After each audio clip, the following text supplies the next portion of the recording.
Mga igsoon ko ni Kristo, adunay istorya kabahin sa usa, kakurakot ug hakog nga leader o opisyal nga nangawat og minilyon ka pesos gikan sa mga tawo nga iya untang alagaran.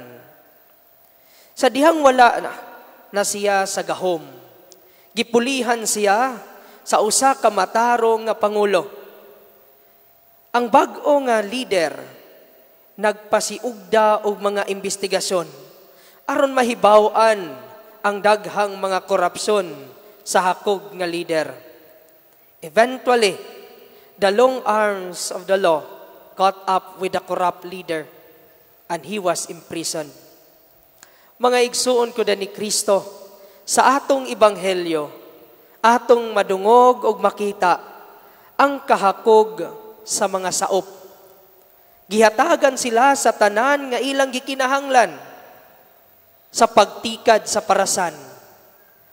Sa pag-abot sa ting-ani, sila nagdumili sa paghatag sa tag-iya sa iyang bahin. Hinuon, ila noong gisilutan o gipatay ang mga sinugo, ang mga ulipon nga gipadala sa tag-iya ngadto kanila. Bisan gani ang tag-iya, ang anak sa tag-iya, ilang gipatay.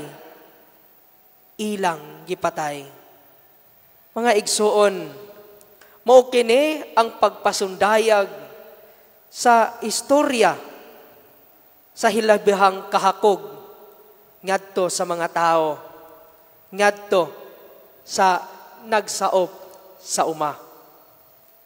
Unsay mahitabo sa hakog nga mga saop?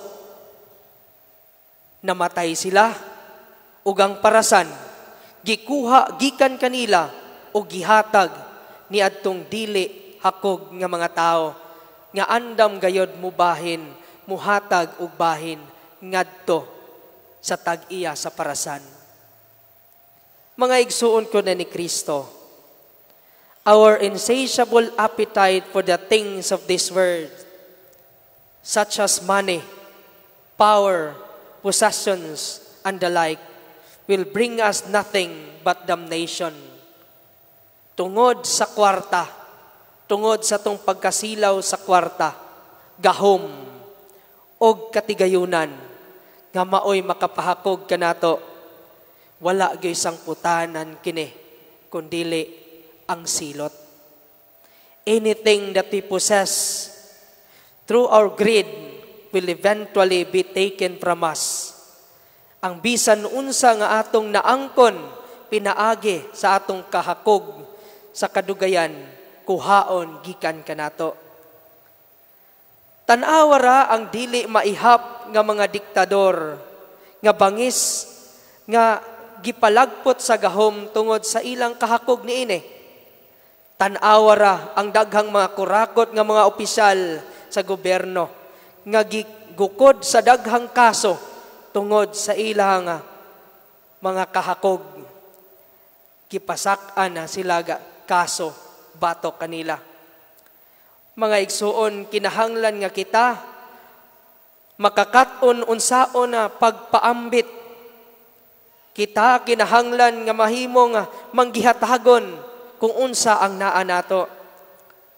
Maglikay kita sa korupsyon ug kahakog.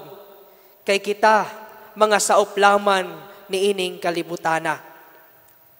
Akong balikon ug akong usbon, kita mga saop lamang ni ining atong kalibutan karon.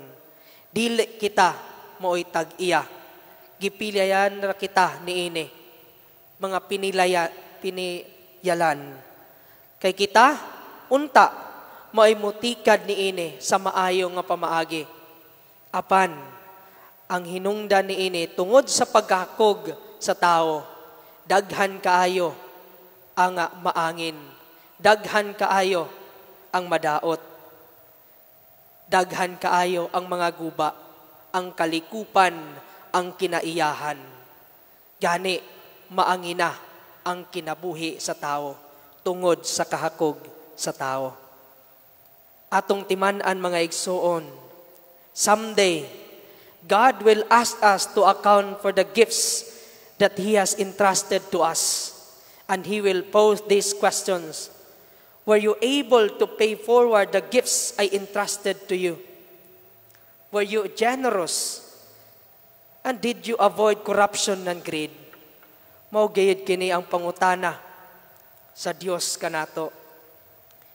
Mga igsuon niini atong kinabuhi, unta maningkamot kita nga makapuyo kita sa mataro nga kinabuhi. Kung unsa ang gipiyal sa Dios dinhi kanato, ato kining ugmaron sa maayo nga pamaagi, sa Dios nun nga pamaagi. Hinatunta, dili ang kahakog, dili ang pagsilag sa gahom, maoy magdala kanato, nga maoy magkontrol kanato.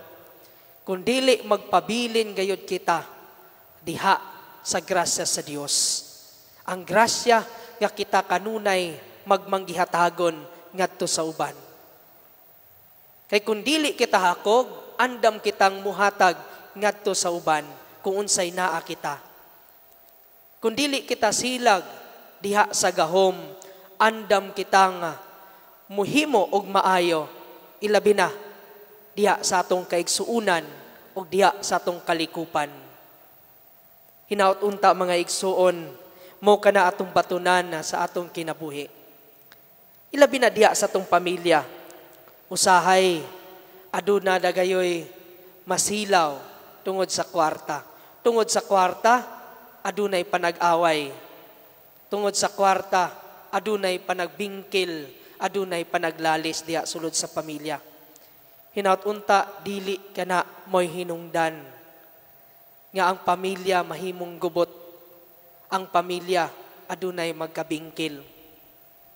Hinaut unta, magpabilin gihapon ang pamilya diha ilalom sa grasya sa Dios. Nga andam gayod nga mupaubos, dili ang gahom mo'y mudala diha sa matag pamilya. Dili ang kwarta nga maoy mudumala diha sa pamilya, kundili ang grasya sa Dios, ang Dios mismo. Kay niining tanan, mga igsuon, ato gayong timan-an nga mga saop lamang kita niining kalibutana. Dili kita mo'y tag-iya niini. Dili kita ang nangangko niini.